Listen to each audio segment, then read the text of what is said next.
নমস্কার প্রিয় দর্শক বন্ধুরা, নতুন একটি ভিডিওতে আমি রাজেশ সাবর আপনাদের স্বাগত জানাই। আজ ভারতীয় জনতা পার্টির পালংঘাট মন্ডলের দ্বারা আয়োজিত এখানে আজ র্যালি চলছে, বাইক র্যালি। তো কিছু মুহূর্ত তুলে ধরবো। তো দেখতেই পাচ্ছেন এদিক থেকে গাড়ি আসছে, তো আপনারা কন্টিনিউ থাকবেন।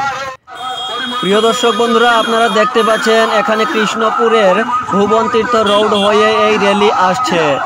আজ সকাল প্রায় 11টা নাগাদ এই র্যালি শুরু হয়েছে আমড়াঘাটের ভারতীয় জনতা পার্টির অফিসের সামনে থেকে, এবং মনিয়ার খালের ভিতরে কাশিতল এবং ধোলাখাল হয়ে কালাপুল হয়ে ভুবন তীর্থের এই নিচ হয়ে এই র্যালি এখন আসছে। আপনারা দেখতে পাচ্ছেন প্রচুর এখানে দাদারা, ভাইয়েরা, কাকুরা অংশ নিয়েছেন এই বাইক র্যালিতে।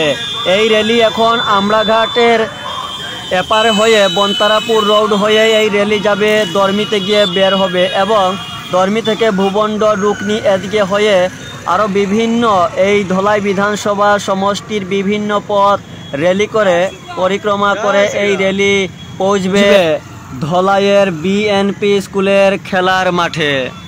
শিলচর লোকসভা আসনের বিজেপির মনোনীত প্রার্থী মাননীয় শ্রী পরিমল শুক্লবৈদ্য মহাশয়ের ভোট প্রচারেই আজ এই বিশাল র্যালির আয়োজন। ভারতীয় জনতা পার্টির পালংঘাট মণ্ডল দ্বারা আয়োজিত আজকের এই বিশাল বাইক র্যালি কৃষ্ণপুর ভুবন তীর্থ রোড হয়ে র্যালি আসছে, দেখতেই পাচ্ছেন।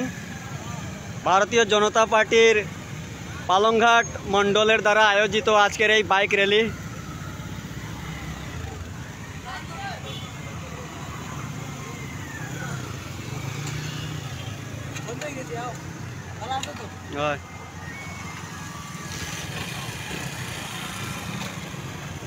ধলাই বিধানসভা সমষ্টির বিভিন্ন রাস্তা ওনারা পরিক্রমা করছেন, র্যালি করছেন। এখন ওনারা আমড়াঘাটের যে বিজেপি অফিস রয়েছে সেখান থেকে র্যালি করে বিভিন্ন রাস্তা র্যালি করে ওনারা এদিকে এসেছেন, আর এদিকে রয়েছে আমড়াঘাট, এদিকে আবার যাচ্ছেন আরও বিভিন্ন স্থানে ওনারা র্যালি করবেন। এদিকে হচ্ছে মতিনগর রোড।